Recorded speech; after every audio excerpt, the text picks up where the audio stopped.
Oi, pessoal.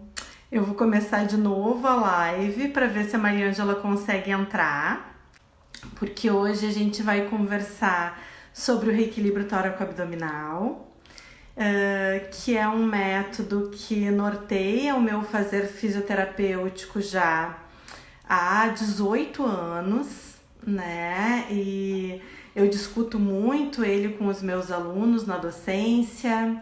Já fizemos alguns trabalhos de conclusão usando o método. E a ideia hoje é a gente poder conversar com a Mariângela, uma honra, né? Poder receber a idealizadora do método para conversar com a gente, falar um pouco dos pilares do método reequilíbrio tóraco-abdominal, o modo de ela conceber o ser humano. Então, eu estava falando para, né, o pessoal do quanto ao longo desses 18 anos de caminhada, o RTA vem norteando a minha prática, né?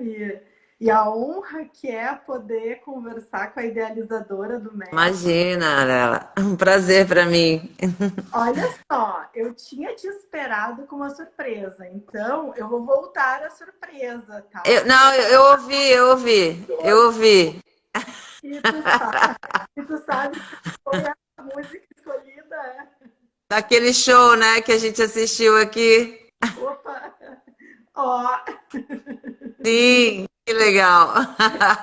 então, querida, eu queria que tu te apresentasse e que a gente pudesse conversar a partir daquilo que a gente pensou para hoje, né? Que é o método RTA e a busca da homeostase através do cuidado global e gentil.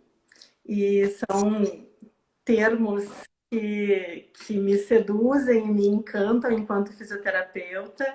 E eu podia ficar a noite inteira aqui dizendo da minha gratidão pelo tanto que eu aprendo contigo e com esse modo de pensar que tu nos provoca e nos convida, né? Aham. Então eu queria que tu te apresentasse e que a gente pudesse conversar. Então, eu acho que a maioria das pessoas que estão aqui devem me conhecer, né? Pelo menos vários que eu estou vendo aqui. Eu sou Mariângela Lima, fisioterapeuta, criadora do método RTA, já fiz várias coisas assim na minha vida profissional, mas eu até estava pensando nisso um pouco antes da nossa live começar, né? Já falei isso em vários outros momentos, em lives que eu já dei aula em universidade, supervisão de estágio, e mesmo depois que eu parei de dar aula na graduação, sempre gostei de ensinar, mas tive uma carreira muito autônoma na minha vida profissional quase inteira, né? Eu tenho um espírito um pouco rebelde, então não me adaptava muito a empregos. E, por um lado, isso foi muito bom, porque isso norteou uma busca, né? Assim, por ser melhor, porque aí sim você vai ter o paciente que confia em você, porque você vai melhorá-lo, né? Para isso é preciso também melhorar muito, né? Então, eu acho que o assunto que a gente vai falar aqui hoje, ele tá muito voltado a essa busca, né? Essa busca do profissional também, em como é que a gente pode encontrar também a nossa homeostase, né?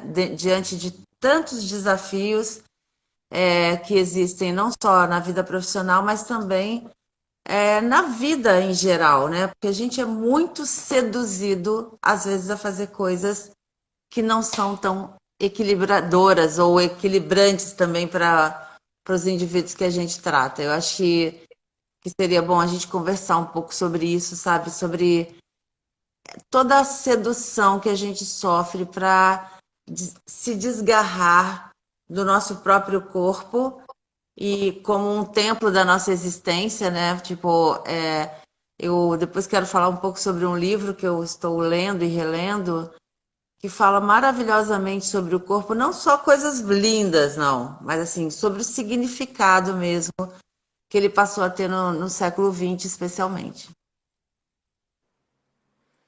Ah, eu fiquei curiosa para saber que livro é. Vou mostrar já, ó. É uma coleção, chama História do Corpo, são 3 volumes, né? Então é a história do corpo mesmo ao longo da história, de uma longa história. E esse terceiro volume analisa o corpo no século XX, né? Que a gente já não está mais nele, né? No século XX, mas é muito real, é muito assim atual o que a gente encontra aqui nesse livro. Aí, Lela, eu não sei como que você quer fazer, como que a gente vai nortear essa conversa, se você tem perguntas ou como que é que você preparou aí? Olha,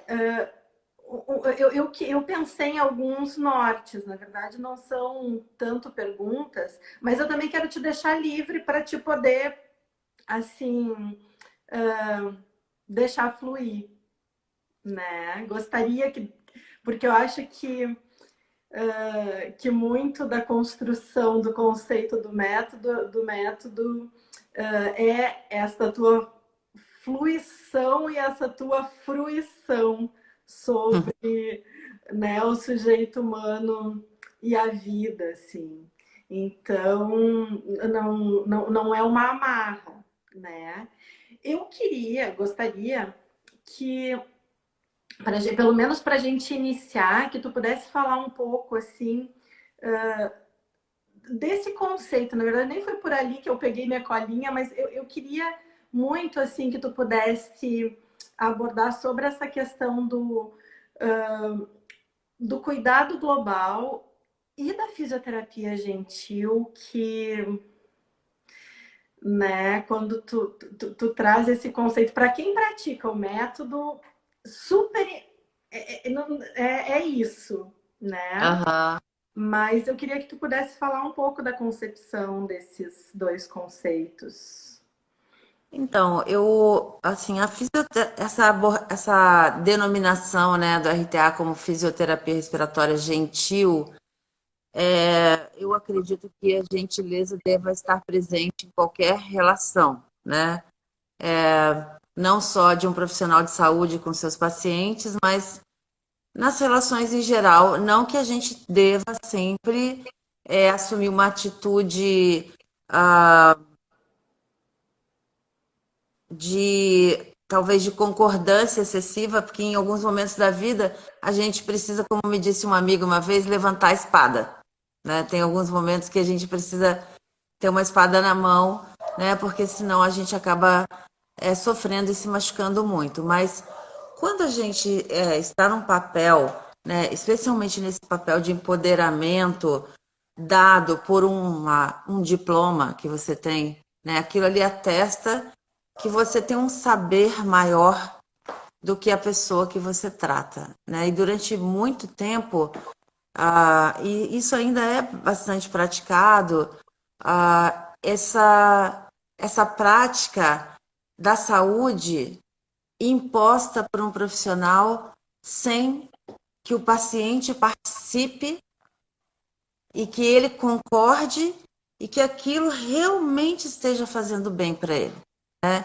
Então, claro que eu não pensei nisso tudo quando eu fui criando o RTA, mas o que mais levou a criar esse trabalho que vai estar sempre respeitando o que o paciente pode fazer sem que ele exacerbe o sintoma dele. Então, se nós estamos tratando pessoas que têm como característica básica da sua disfunção um esforço para respirar, que é algo tão sutil, é algo tão gratuito, tão organizado na vida do ser humano saudável. Então, se aquela pessoa está ali parada e ela tem um esforço para fazer, para exercer uma função vital e que para ela está custando muito, a primeira coisa que eu preciso ser com ela é gentil. Eu não posso impor a minha vontade. Eu acho que você tem que fazer determinada coisa. Claro que qualquer ação terapêutica que você coloca para um paciente, ela é algo que o seu conhecimento estabelece e não que a pessoa que você está tratando tem o conhecimento, mas eu posso dividir com ela e fazer e observar, né? Colocar o meu olhar de profissional para observar se aquilo que eu estou praticando causa alguma exacerbação de sintomas. Como a gente tem, você poderia citar vários exemplos dentro da nossa profissão e dentro da área, talvez da fisioterapia respiratória, né? É que uma ação, por exemplo, aumenta a frequência respiratória. Então, o paciente está fora da homeostase, eu pratico algo que ele se afasta mais ainda da homeostase. Né? Então, isso, essas formas de conduta, elas são extremamente impositivas para os pacientes, por quê? Porque, além de tudo, ele piora. Então, se no momento alguém vem aqui e te fala, você vai melhorar, mas eu faço algo que ele se sente mal, então isso é uma imposição muito grande, né? Mas se eu proponho para ele, e a proposta não precisa ser verbal, eu proponho com as minhas mãos, com esse toque que ele acolhe, porque quando ele sente esse toque, o Sandro já falou bastante sobre isso, né? A gente conversou numa live, ele já falou também no encontro, no encontro de RTA, desculpa, gente. Um toque que não coloca o paciente em estado de alerta, pelo contrário, coloca ele numa situação de acolhimento, porque ele imediatamente começa a melhorar. E eu sempre gosto de deixar claro que o paciente ele não vai melhorar só porque eu encostei nele de uma forma gentil. E isso já ajuda muito, né? Porque eu sempre coloco a seguinte situação: se você está doente, doente, né? Você pode estar com uma febre, uma gripe, e alguém te faz um aconchego, um carinho, faz uma sopa, te dá um chá. Não é só o chá ou a sopa que vai te fazer bem, é o gesto, né? Então, o gesto de acolhimento, ele determina para aquele ser humano com o qual você está trocando que ele não precisa sair correndo de você. Porque a gente sempre vai ter a luta ou a fuga. Ou eu te aceito, eu vou sair correndo, né? Então, é muito importante também que a gente pense que às vezes a gente está numa situação de tanta imposição, o paciente está dentro de um hospital, por exemplo. Ele não vai poder te dizer, olha, isso aqui não está bom. Especialmente quando existe uma situação, um entendimento de que aquilo ali vai ser bom e não se evolui em relação ao que o paciente fica confortável. Né? Então, como eu falei naquele encontro com o pessoal da Liga lá da Bahia, sempre fiquei muito preocupada em trazer bem-estar para os pacientes. E claro que isso, tudo que eu estou falando aqui, tem por trás uma base científica muito importante, que é entender o funcionamento do sistema respiratório inserido no contexto da existência. E a existência é o quê? É como a pessoa se desenvolve nessa vida aqui, que ela deseja, o que ela é nesse momento, a personalidade dela, as relações, as influências do meio ambiente que ela sofre, enfim, é tudo.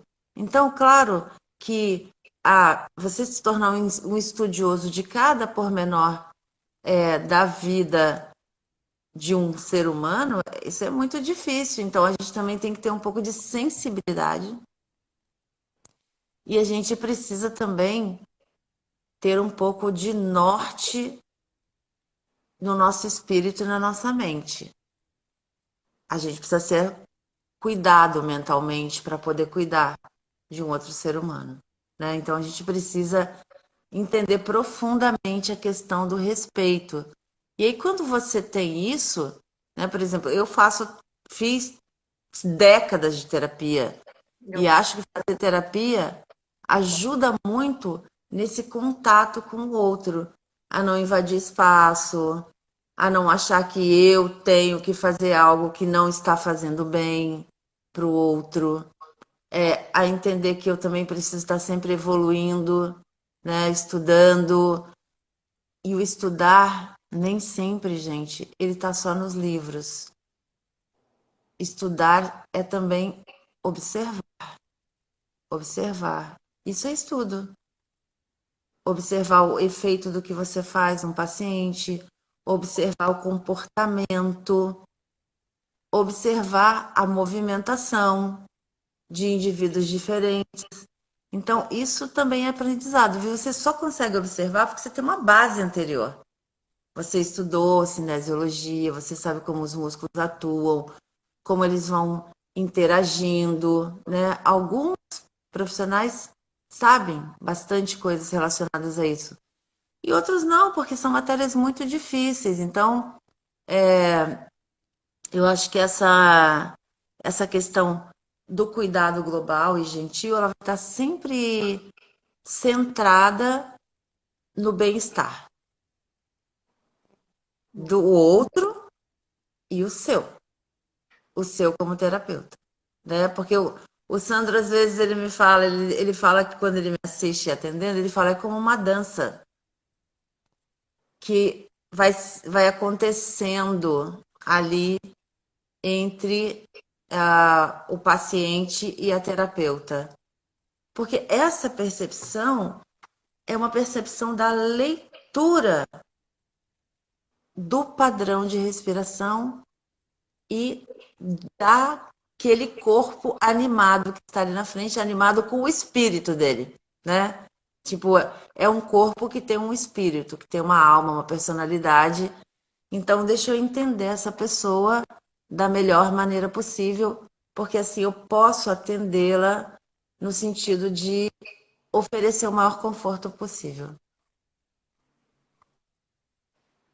é, e isso que tu vai falando, é, semana passada eu estava discutindo algumas coisas, algumas questões com os meus alunos de pediatria, e a gente estava falando de ler o contexto, né? Não é só entender a fisiopatologia, mas é entender o sujeito dentro do contexto que ele desenvolve e vive cotidianamente com aquela fisiopatologia, né? Porque a gente não trata a patologia, a gente trata o sujeito. Exatamente. E isso muda completamente o modo de. Até por onde a gente vai estudar. E eu acho que, por exemplo, a área que você se dedica mais, né, Lela, a neuro, teve uma evolução gigante na neuro, na fisioterapia. Eu acho que a neurologia em geral, né, mas muitos fisioterapeutas se especializando em neurociências, né, fazendo doutorado, mestrado, e trazendo esse conhecimento para uma prática mesmo, né? Porque é um paciente que você não tem como fugir de uma prática super especializada. Nenhum, acho que nenhum paciente, mas eu tenho acompanhado aqui agora nesse período e tenho visto uma evolução muito grande da neuro, mas na respiratória ainda existem poucas falas e poucos profissionais onde você encontra um sujeito, porque ela é muito estatística, né? Eu acredito que é muito importante, eu sempre falo isso, gerar ciência é importante, mas talvez essa forma que fala tanto, tanto, tanto, tanto, tanto de quantificações, você não vê o sujeito ali. Dificilmente você vê o sujeito.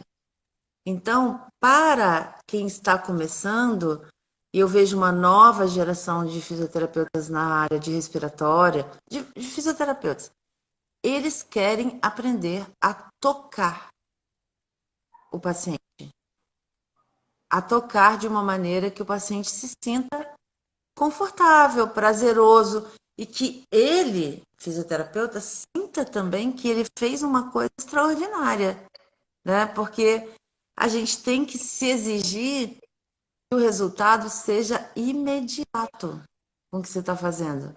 E não, daqui 3 meses eu vou ter vários resultados de médio prazo importantíssimos, mas naquele dia eu também vou conseguir, se eu respeitar os limites do paciente, se eu entender como um músculo tenso se comporta, um músculo encurtado ou um músculo espástico, né? A forma de tocar, como que eu vou organizando primeiro o que é muito íntimo de movimento, como a respiração, né? É um movimento extremamente íntimo que precisa estar sob controle para que a gente consiga ir para as outras atividades funcionais, que é o que, como eu sempre digo, que vão expressar o que a gente quer, o que a gente deseja fazer.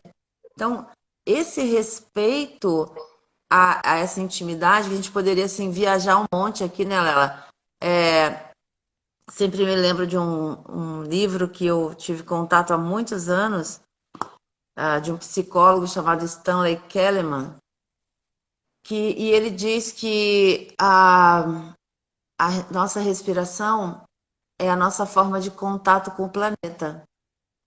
Então, sabe, é através da respiração que a gente se comunica com o externo o tempo inteiro e que a gente também traz do externo algo que nos alimenta internamente para dar esse equilíbrio, né? Então, eu acho que quanto mais a gente vai entendendo isso, né, o ser humano como como ele é, porque ele é assim amplo, né? O ser humano é amplo, complexo e não ele não pode ser submetido, ele tem que ser entendido. Eu, pelo menos, vejo assim, para que qualquer terapêutica seja realmente efetiva. A gente tem visto isso até agora nessa nova medicina, não só a medicina, né?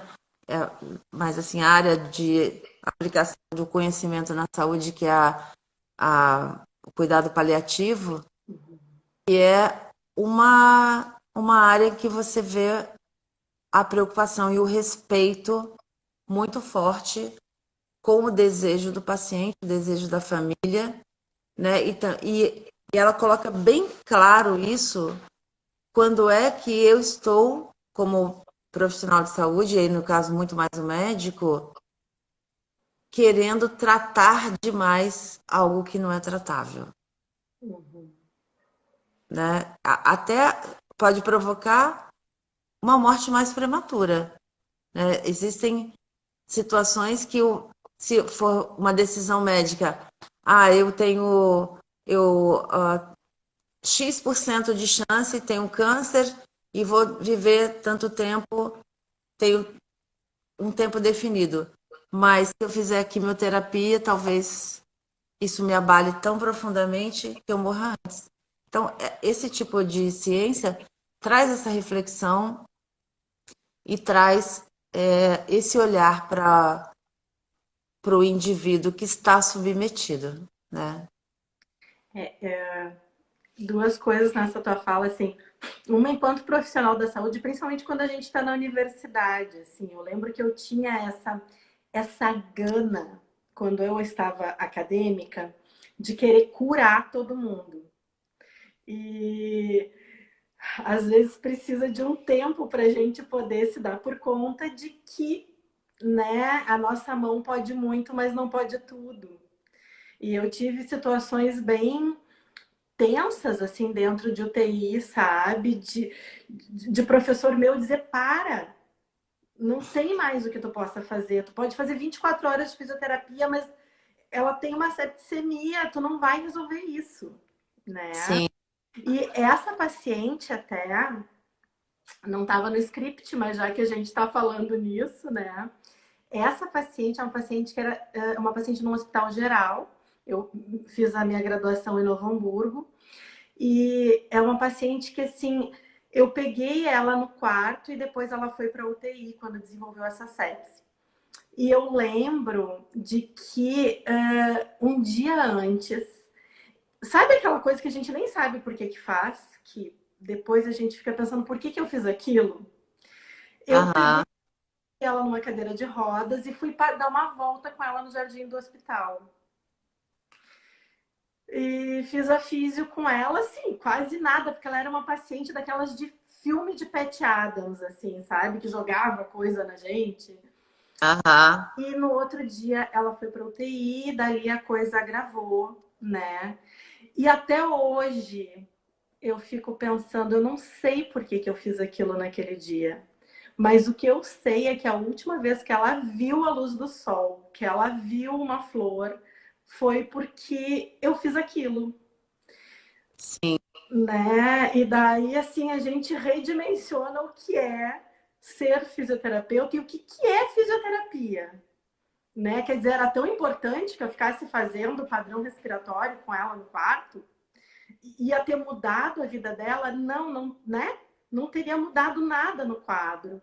Mas mudou algo o fato de eu não ter feito nada?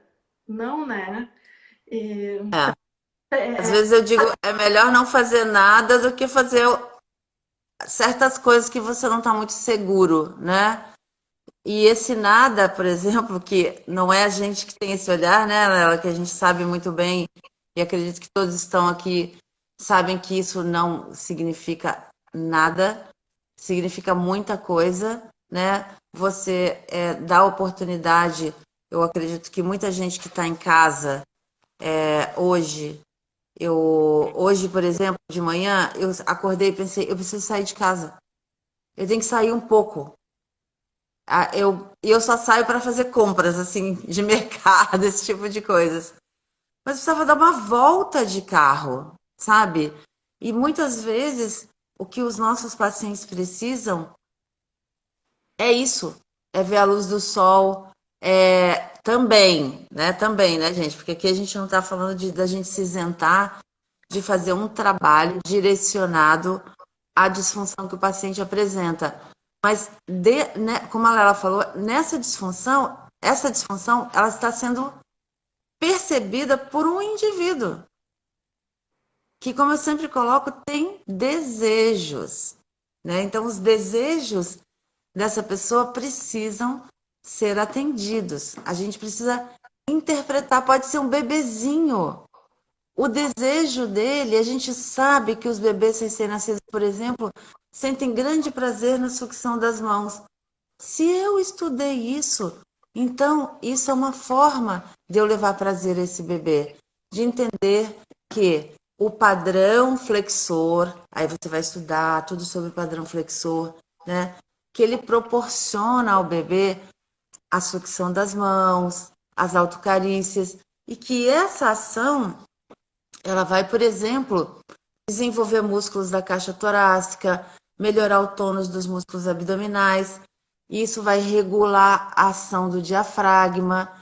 Então você vai juntando, né, ali um padrão que é o padrão esperado da maturidade, só para usar esse exemplo, né, de um bebê recém-nascido, junto com o desejo, a satisfação. Então, a satisfação sempre vai nos regular internamente, né? Nossa, comi aquele pedacinho de chocolate, que delícia! Eu me senti bem, eu me senti feliz. É assim que aquele bebê vai se sentir também. E as ações que ocorrem no corpo dele vão influenciar positivamente, se a gente fosse falar de neuroplasticidade, por exemplo, né? Vai influenciar de uma forma extremamente positiva.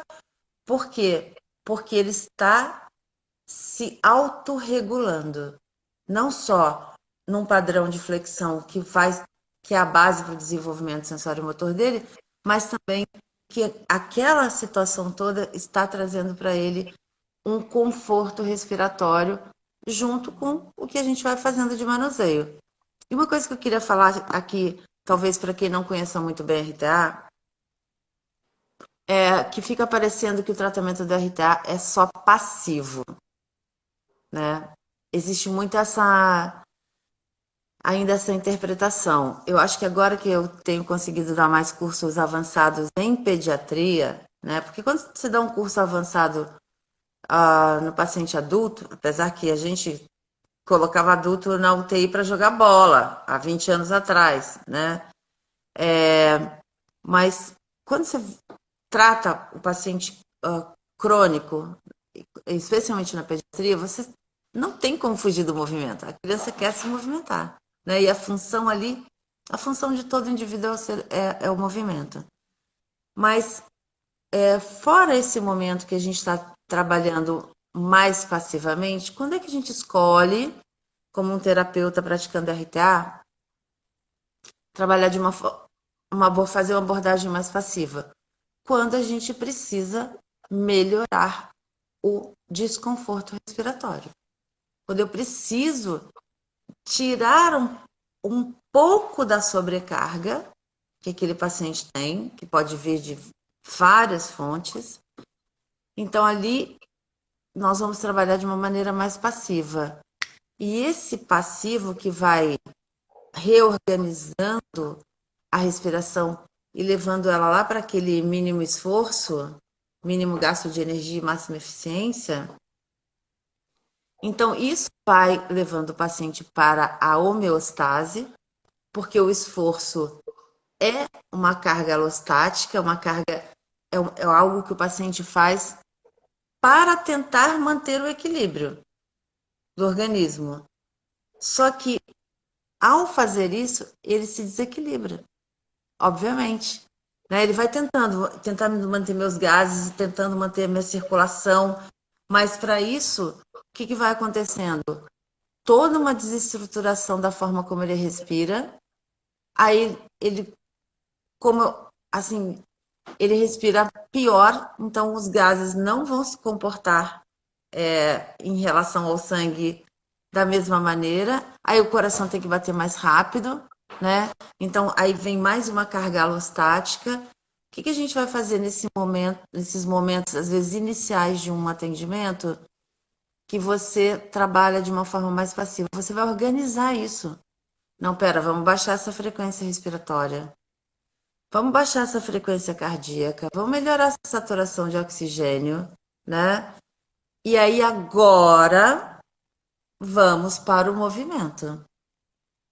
A partir do momento que você estrutura essa base de equilíbrio do organismo, né? Porque partir para o exercício, para o movimento, com esse descontrole de duas funções tão básicas, né, como a respiração e a cardiocirculação, né, a gente vai fazer com que esses padrões de tentativa de reorganizar o, o, o equilíbrio, eles vão aumentar. Então, fazer movimento em esforço respiratório vai aumentar o esforço respiratório. Aí, se eu baixo um pouco isso, diminuo o esforço, daí fica muito mais fácil para o paciente ir para o movimento. Sim, né? Respirando. É a mesma. Fazendo uma analogia com a neuro, né? Que é o meu cotidiano, é querer fazer uma atividade funcional antes de modular o tônus patológico. Né? Óbvio que não vai funcionar, vai ser muito precário, vai ser uma qualidade ruim, né? Se é que vai acontecer. Então, né, é uma analogia próxima com relação à funcionalidade. Mas eu tenho, quando, por exemplo, como supervisora de estágio, os estagiários me chamam para mim falar alguma coisa de RTA para eles. Eu tenho trabalhado muito com eles como é que é esse modo de pensar. E eu tenho dado ênfase de trabalhar a cinésio com eles, né? Vamos fazer umas. A gente vai para a sala de cinésio e eu mostro várias atividades possíveis com a cinésio, não com, né, não com manuseio passivo, porque daí é isso, tem que ter experiência manual mesmo de muito tempo, assim. Eu lembro do tempo que eu levei para fazer um primeiro apoio abdominal inferior, né? Eu morria de medo.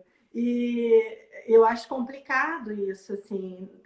Tem que isso que a gente tem conversado em lives e encontros, né? Essa questão de tem que estudar, tem que entender da biomecânica, da cinésio, da anatomia e do contexto. E isso não é rápido da gente conseguir entender. Então, eu tenho trabalhado muito com eles, assim, por exemplo, eles me perguntam muito, como é que é um abdominal no RTA? Né? A gente está fazendo abdominal fazendo contração do abdominal. Agora, quando é do RTA? É quando eu tenho o meu objetivo terapêutico é esse, né? Então, eu penso que essa questão que a gente tem conversado, assim, do contexto e do modo de trabalhar, que vai ser norteado, então, pela biomecânica, pela anatomia, é que eu acho que a gente tem que falar muito, assim, para que as pessoas consigam dar conta É, de entender. eu agora até me lembrei de algumas coisas que eu acho que assim, existem alguns conceitos que são assim que deveriam estar na graduação e não estão. Mistérios da respiração que foram desvendados há décadas e continuam a ser praticados. Por exemplo, vou dar um exemplo aqui de uma situação que eu vi hoje. A primeira coisa que eu sempre repito isso é as pessoas entenderem que uma pessoa saudável ela só vai respirar com um grande volume se ela estiver fazendo exercício. Senão ela não tem por que respirar profundamente, né? Mas assim, ainda existe uma tendência a acreditar que se seu paciente encheu o peito de ar em repouso, você fez alguma coisa boa. E isso já está tão descrito, né, que em repouso a atividade respiratória é especialmente feita pelo diafragma, pelos escalenos, pelos parasternais. Tá, então eu não tenho que ver ninguém enchendo o peito, eu não tenho que achar que isso é normal. E eu não tenho que buscar fazer isso pelo meu paciente, em repouso. A outra questão é, hoje eu vi até um manual para COVID, de orientação, solicitando o seguinte, para a pessoa colocar uma das mãos no peito e outra na barriga e respirar profundamente, enchendo a barriga. Gente, nos anos 80 escreveram trabalhos, terminando o trabalho assim, os fisioterapeutas precisam repensar suas práticas em relação a isso que eu estou falando agora. Por quê? Como que foram esses trabalhos? Eles mostraram o seguinte, era uma época que se avaliava muito a respiração com pleximografia por indutância, né? Então, a relação do movimento tóraco-abdominal. E a gente sabe que o movimento do tórax e do abdômen, eles têm que acontecer ao mesmo tempo, tanto na ins quanto na ex. E o tórax vai se movimentar menos, porque quando isso for feito em repouso, do que o abdômen, mas esse movimento vai ocorrer ao mesmo tempo. Se esse movimento não ocorrer ao mesmo tempo, a gente tem um assincronismo tóraco-abdominal, um assincronismo respiratório. Então, querendo pesquisar essa prática de solicitar para o paciente encher a barriga, que eles fizeram? Eles pegaram um grupo de indivíduos saudáveis e um grupo de pacientes com DPOC e treinaram, fizeram um treinamento com eles assim, olha, você vai, quando eu te pedir, você vai respirar mais no tórax. Estão treinando isso. E em outro momento você vai respirar mais no abdômen. Eles concluíram fazendo essa plethysmografia por indutância, nessa análise, que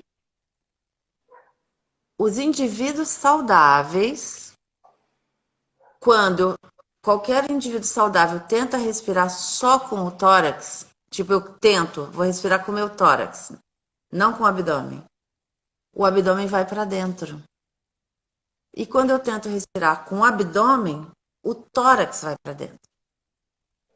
E quando você faz isso com um paciente, o efeito é muito pior.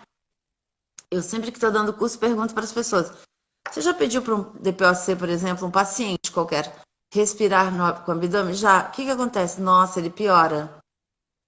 Por que ele piora? Porque ele começa a ter um dos compartimentos trabalhando como se fosse na ins.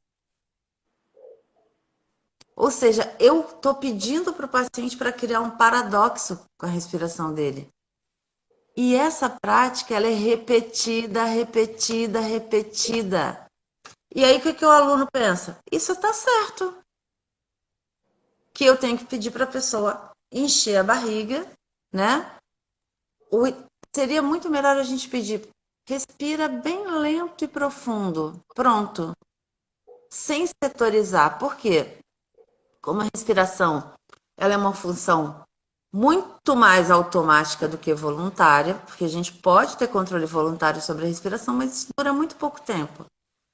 Como ela é automática, a gente não tem como controlar essa forma como ela acontece, de ter esse sincronismo tóraco-abdominal. Então, sabe, Lela, eu acho que quanto mais se entende, e esse é o estudo, né? Quanto mais eu estudo o funcionamento da respiração, mais eu vou entendendo que eu tenho que abordá-la como ela é, com sutileza. Porque ela é sutil e é sofisticadíssima. Sabe, ela não é o ato de respirar, o ato de não acumular secreção. Não, ela está envolvida com todas as nossas atividades. Então, acho que isso é um norte muito grande, sabe? Você realmente começar a entender como é o funcionamento da respiração saudável, né? Porque essa confusão de saúde com doença também é algo que é muito difícil que a gente entenda, né? Que a doença, ela também faz parte da perspectiva da saúde. Só que se a gente tem dificuldade com os mecanismos relacionados à saúde, e é natural que a gente tenha, por quê? Porque na área da saúde se fala muito mais em doença do que em saúde. Muito mais. Com certeza. Eu sempre digo para os meus alunos, nós não somos da área da saúde, nós somos da doença. Porque, né, quando a gente fala em patologia, e os olhos brilham. E isso faz com que a gente trabalhe até muito menos preventivamente, né? Porque o nosso olhar é muito focado né, na patologia. Sendo que nem... como é que meu lugar de pensar o mundo é muito a partir da neuro, né? Não tem como pensar qualquer abordagem terapêutica sem pensar no desenvolvimento normal. É ele o norte, né? E na respiratória também, quer dizer... Eu acho que assim,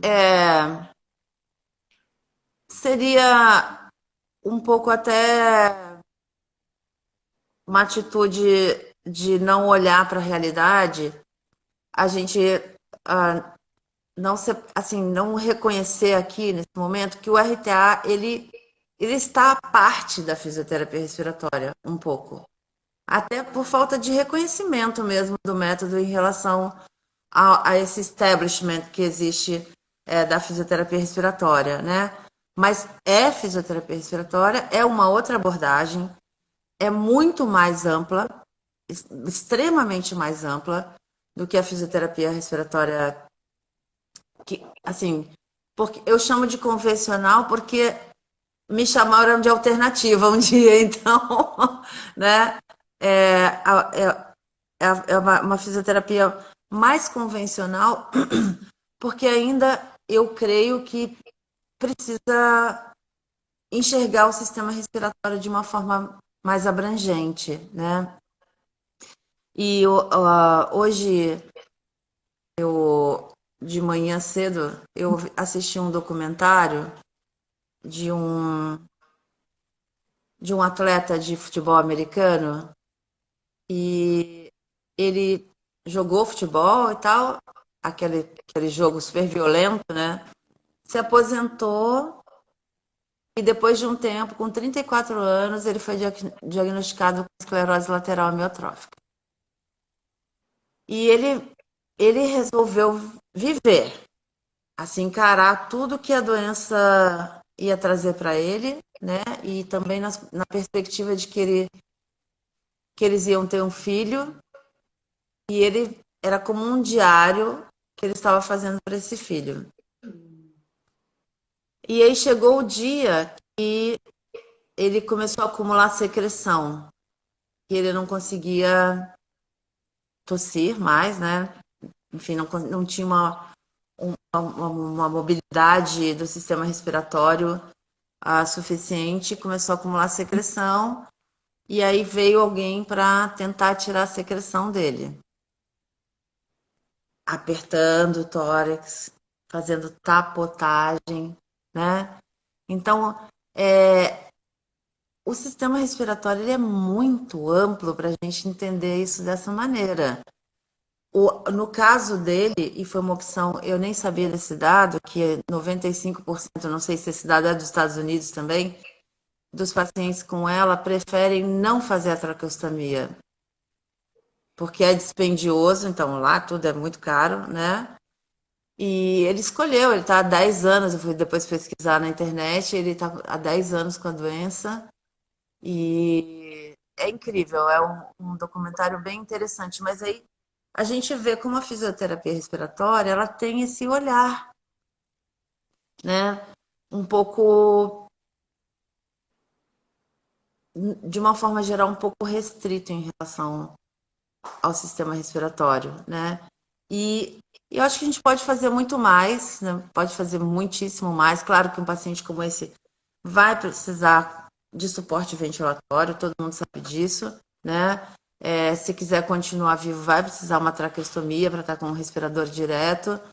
Mas em relação ao corpo, a gente pode ter um cuidado muito mais amplo para manter, porque assim, às vezes a pessoa ela pode pensar, mas como que eu vou dar mobilidade para o sistema respiratório se ele não tem mais músculos para fazer os movimentos? Mas aqueles músculos que não trabalham, que vão deixando de trabalhar, eles vão acumulando resistência, eles vão ficando aderidos, encurtados. E isso fecha mais a caixa torácica. Então, se eu tenho conhecimento, sei ir até esse paciente e abordá-lo de uma maneira que eu vá mantendo o máximo possível, menos resistências, mesmo para esse paciente que está no suporte ventilatório, o funcionamento da respiração fica mais fácil e mais amplo do que estaria se a restrição, agora citando o caso desse tipo de paciente, né, tivesse tão presente. E acho que você falou um pouco da gente atuar de forma preventiva, né? Apesar de nós sermos uma profissão relativamente nova, eu acredito para quem está atento, nós podemos ter muitas ações preventivas, muitas, muitas mesmo, né? Quando você estuda uma doença, o curso de uma doença e sabe o que vai acontecer, então você pode agir antes. E não aceitar que aquilo aconteça sem uma intervenção, né? Porque a evolução é para isso. Ah, existe uma medicina chamada de preditiva, né? Que é muito relacionada à genética. E eu achei muito interessante que uma das autoras que escreve aqui nesse livro, ela diz que nessas situações de você tem um gene muito relacionado ao câncer na sua família. Então, você vai lá, como a Angelina Jolie, vai retirar suas mamas para não ter um câncer de mama. Aí ela diz que essa questão genética é como se a gente estivesse nascendo com um novo pecado original, que vem no nosso código genético como se fosse algo a ser reparado, né? Isso já é uma extrapolação, né? Mas que tá aí, que existe enfim, a gente poderia falar mil coisas aqui. Também queria colocar, se o pessoal que está aqui assistindo quiser contribuir, falar, escrever alguma coisa ou perguntar algo em relação. Porque o tema é amplo, daí eu tenho medo de ficar viajando demais aqui, fugindo do. A gente tem uns 4 minutinhos só ainda. Ó, nossa senhora, acabou já. E tu falando isso né, da prevenção, eu costumo usar essa expressão de que a gente, né, que uma das formas da gente atuar ali é pensando nas neurodegenerativas, né, ou nas doenças crônicas como um todo. É puxando o freio de mão, né? Quer dizer, se a doença é crônica, ela não vai ter cura, a gente não vai poder, né, levar o paciente à cura, mas a gente tem como desacelerar a progressão dos sintomas, né? Permitindo que ele tenha uma vida mais tranquila, com uma sintomatologia retardada, né? Um agravamento da sintomatologia retardada. Então, acho que nesse sentido a gente consegue atuar preventivamente bem, assim. Se a gente tem conhecimento de para onde vai esse percurso, né? Eu acho que esse conhecimento ele está ficando cada vez mais assim fácil de demonstrar, mas para um grupo pequeno ainda, Lela. Porque um profissional para chegar a acessar um paciente dessa maneira, com a possibilidade de enxergar um prognóstico diante do que ele, como profissional, evolui e pode proporcionar para o outro, isso depende de bastante aprendizado. Então, e é um aprendizado, eu estou associando aqui, por exemplo, quando você trabalha o RTA em pacientes neurológicos, então você tem que ter um aprendizado gigante de como entender e trabalhar com a parte neurológica e com a respiratória num corpo que está limitado no seu desenvolvimento. Então, se já é difícil no paciente que a gente chama de típico, né? Nesse paciente que tem uma alteração no seu desenvolvimento sensório-motor, aí é um pouco mais difícil. Mas eu vejo que tem uma geração muito dedicada mesmo a entender o paciente de uma forma global. E daí você pode chegar ao cuidado global, né? Que é olhar mais amplamente possível para esse paciente. E eu vejo que tem crescido mesmo, né? Tem muitos profissionais fazendo trabalhos lindos com os pacientes, né? Realmente eu me sinto muito orgulhosa por fazer parte dessa transformação, dessa mudança, de olhar melhor, né? De pegar esse conhecimento todo e olhar de uma forma mais, ao mesmo tempo, específica e abrangente para o paciente. Eu me sinto muito honrada de fazer parte desse percurso, né? Sim, E realmente eu sou completamente defensora do RTA, como fisioterapeuta, como professora e como mãe que é fisioterapeuta, né? A gente tem 2 minutos ainda. Agora começou a contagem regressiva. E queria te agradecer muito, assim, Mari, imagina. por todas as conversas que a gente tem tido e por tu oportunizar, né, essa abertura de olhar, né, para o sujeito e que qualifica de um jeito, ao meu ver, né, a fisioterapia demais. Assim, o meu fazer fisioterapêutico é outro, né, a partir desse tanto que tu traz. Queria te agradecer muito. Imagina, Lela, prazer. Eu queria agradecer também, além de você, as pessoas que estão aqui nos ouvindo, né? E eu acho que